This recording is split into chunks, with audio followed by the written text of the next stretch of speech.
We are going to go and say a very good morning here to the Honourable the Premier, Kathy Dunderdale. Good morning, Premier. Good morning, Randy. How are you doing?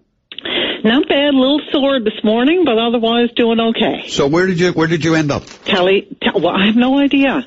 I don't know what my time was. I have to check the paper and find out. Time is not the issue for me. For me is being able to run the 10 miles. That's right. Well, everybody who's getting fit in our province, whatever is happening, you lose some weight and you go to the gym, you get a little healthier, you take up a running program like you did.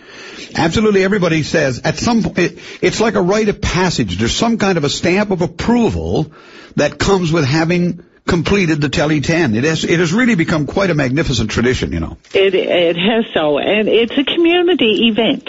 And for me, you know, it's being able to do it. I watched that event for years and years and wanted so much to be part of it, you know, and now that I can. So were you under 2 hours? You were under 2 hours, right? I think I might have been around the 2 hour mark somewhere there yesterday. I don't like running in the heat, and it was a really hot morning to be running, so I don't do my best running, but I made it. You need the little bit of fog.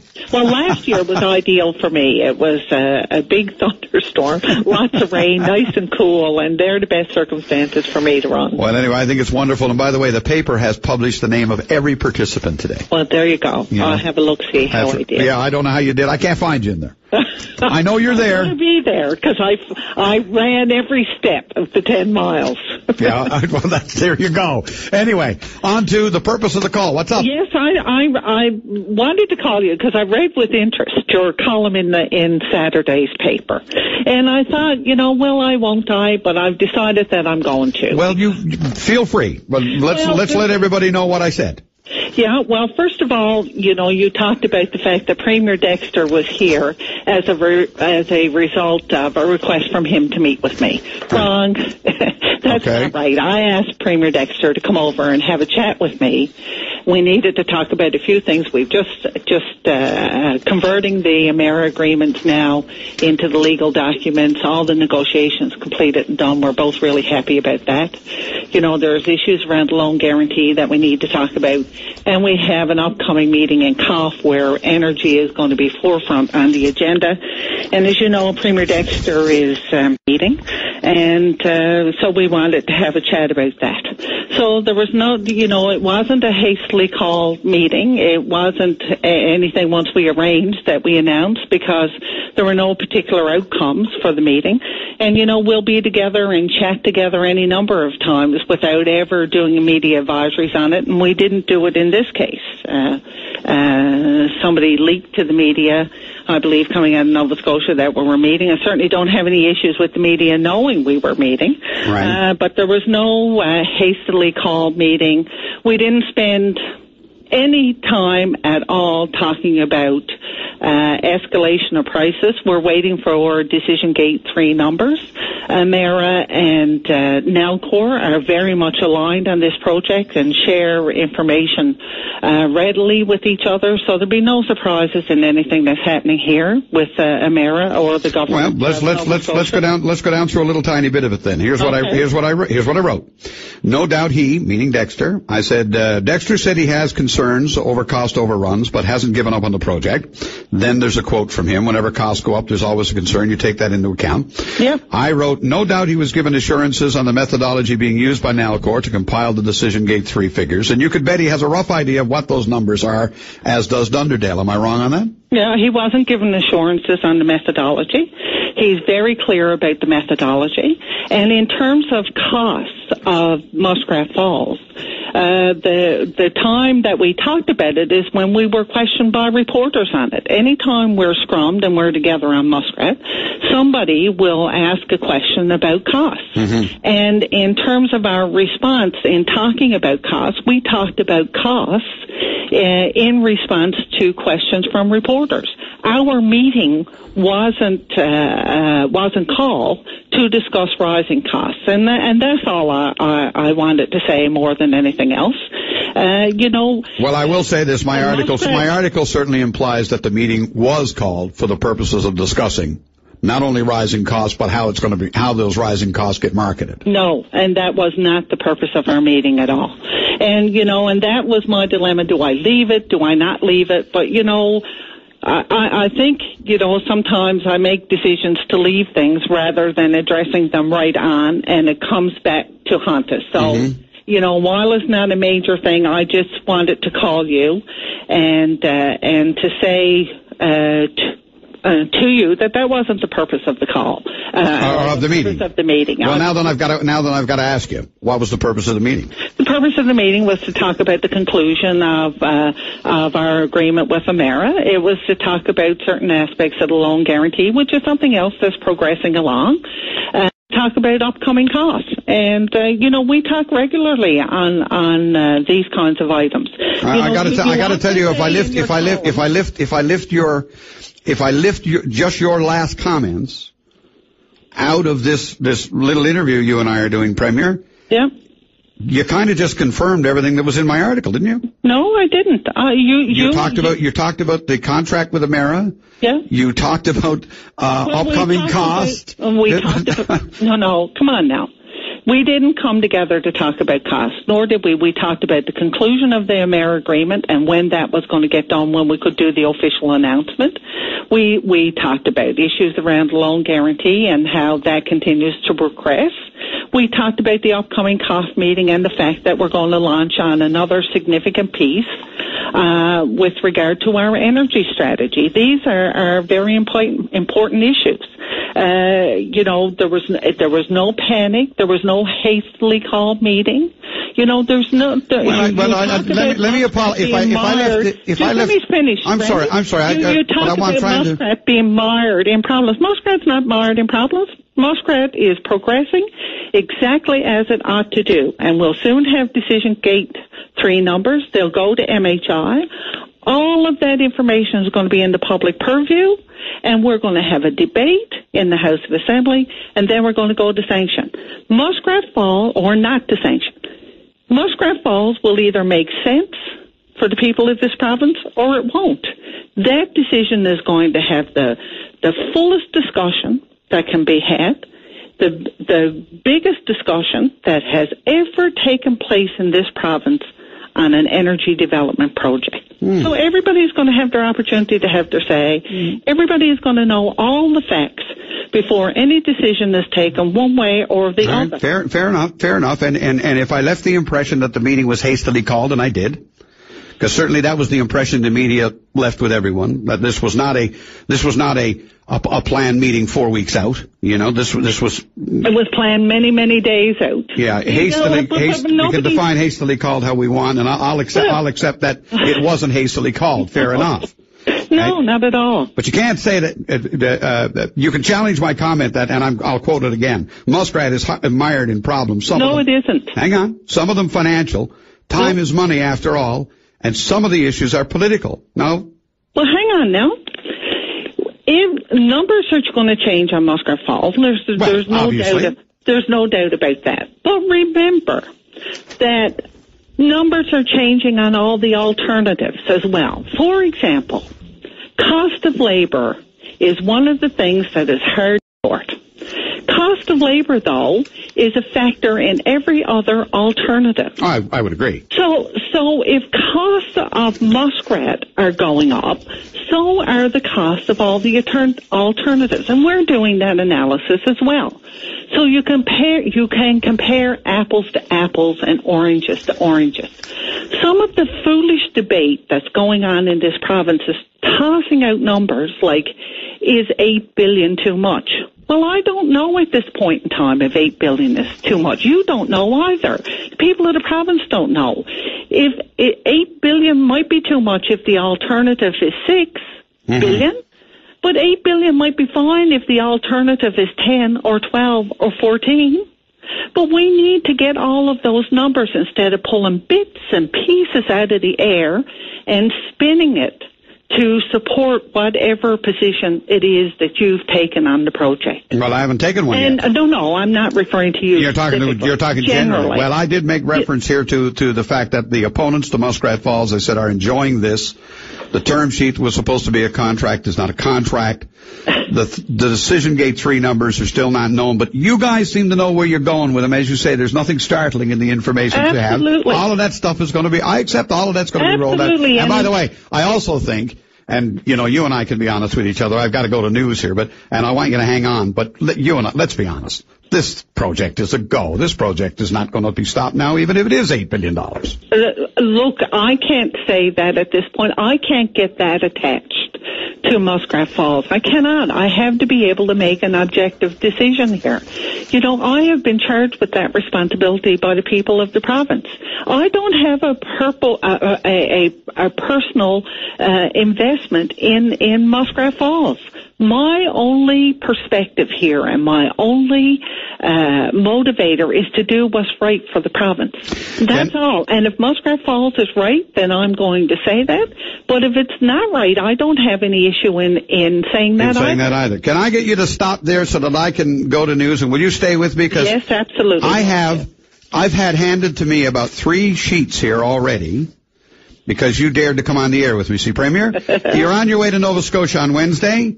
Yes, and so I got a couple of questions from the newsroom about that as well. Can you hang in there with me? Sure. All right. It is a Monday in summer.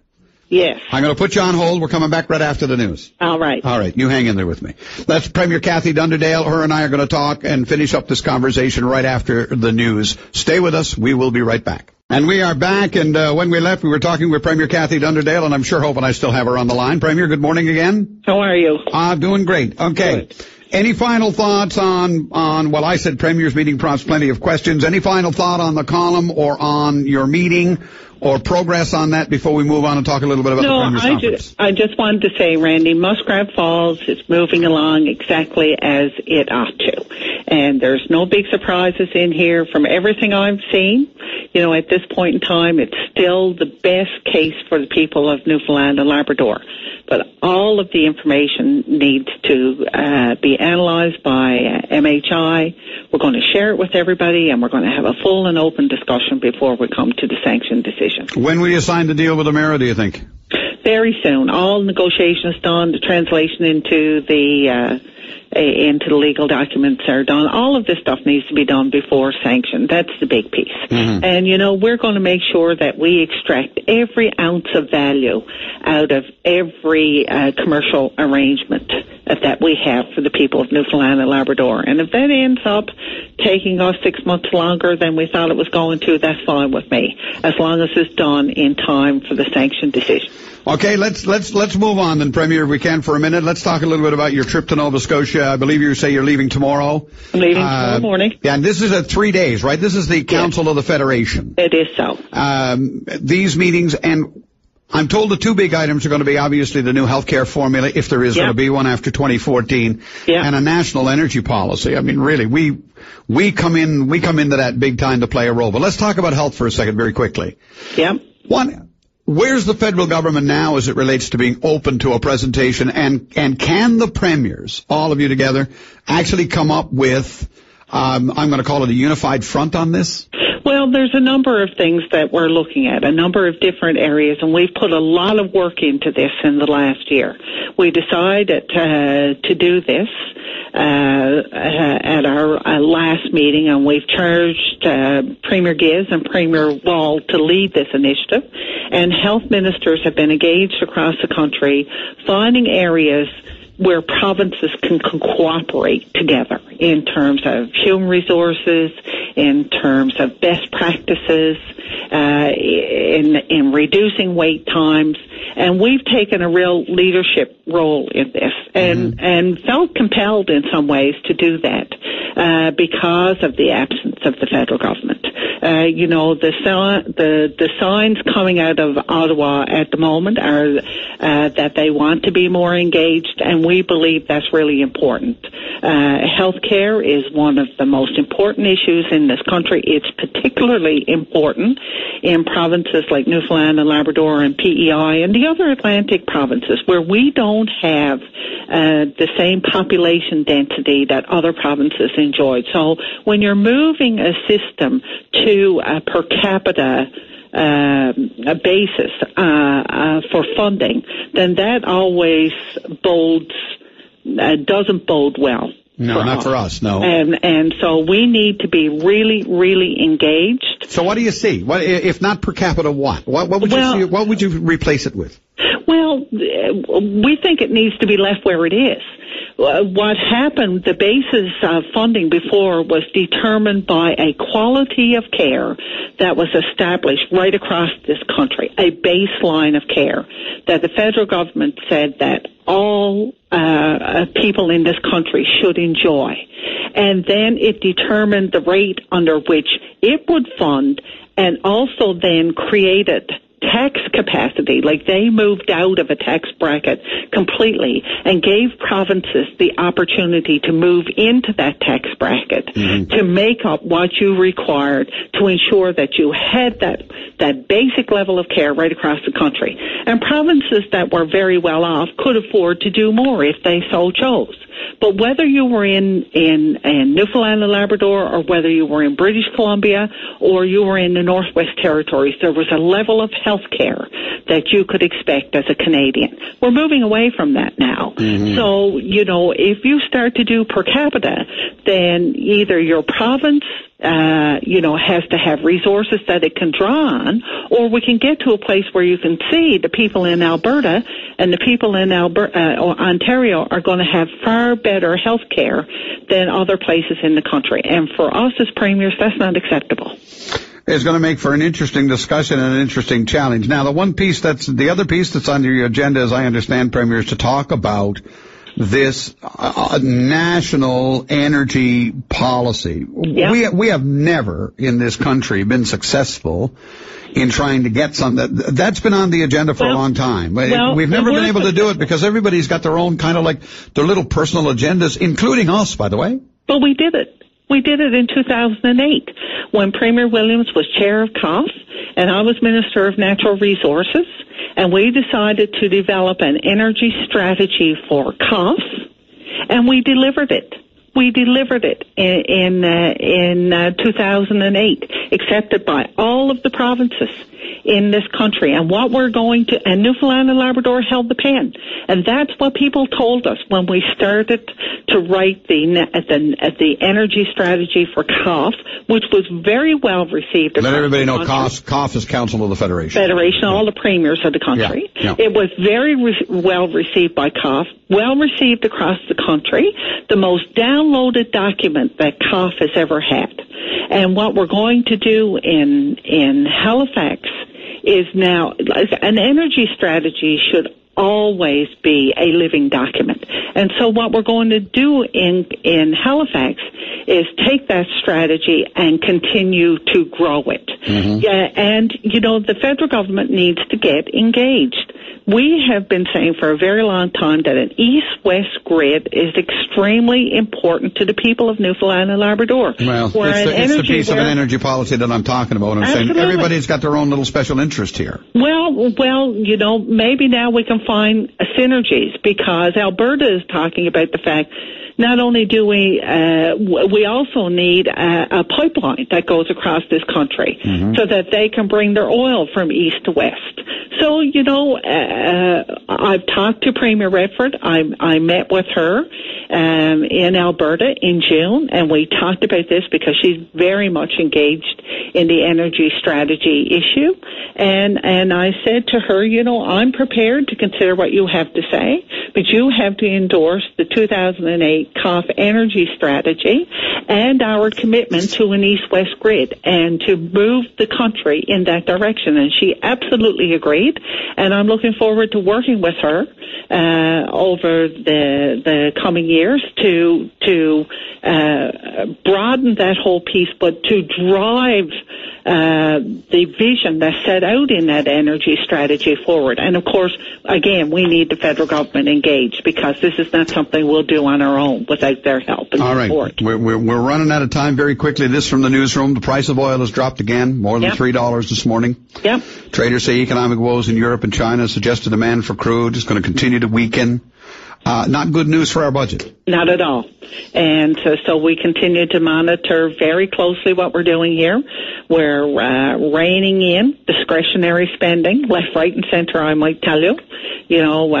Starting with the cabinet, first of all, cancel all non-discretionary travel.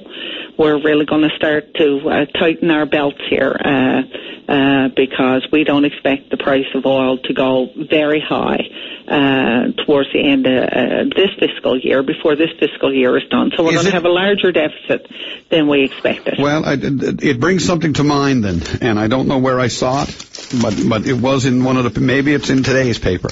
It brings something to mind. Why are we having increases in our electricity this year? Changes to the rate stabilization program this year. Yeah. And all of that stuff happening now. Oil on Troubled Water, I think it is. Gary Goodland's the name of the guy who wrote it. Why are we having all of that when all of it is being predicated, according to his argument, on the increasing price of oil when oil in actual fact is dropping? Yeah, because we've got a formulary here that never really truly reflects the state of the price of oil, because there's all kinds of protections built in. Remember, we haven't had a general rate increase in this province in 5 or 6 years. We've delayed it for one reason or another and buffering it out. But somewhere along the line, all of this has to come to task. So it's a complicated piece of work. But if we were paying the actual price of generation of electricity based on our oil, our light bills would be all over the place. So the formulary that's used and the methodology that's used is not always reflective of what's currently happening. Mm-hmm. So, it'd be a good conversation piece for you sometimes to take somebody in from the PUB or Nalcor or Fortis to explain how we charge out electricity rates. Maybe we do need a little bit of a quick study on exactly how the rate stabilization plan applies. Absolutely. And how it impacts consumers. Yes, it buffers, but you can only buffer for a certain length of time. Then you have to deal with the reality of costs. Premier, it is a pleasure always to speak with you, even when you're yelling at me. Oh, I wasn't yelling. I was really nice. I'm too mellow today. That was your run yesterday, Major Ray Mello. Absolutely. It is good to speak with you. Always safe journey to Halifax, and we'll chat with you again when you get back. Yes, I'll give you a chat when I get back. Oh, and by the way. Yes. You were 2 hours and 7 minutes. Oh, jeez. You came in 35 out of 65 in your age group, according to this person who sent me an email about it. Listen, I'll take it. There you go. Absolutely. Have a good week. Thanks, bye. Take care, bye-bye. What do you think of what the Premier had to say? Covered a wide range of topics there, including Muskrat Falls, cost of energy, national energy plan, particularly developing of an energy strategy on an east-west grid, which he very much wants to see, health care. Well, what do you think?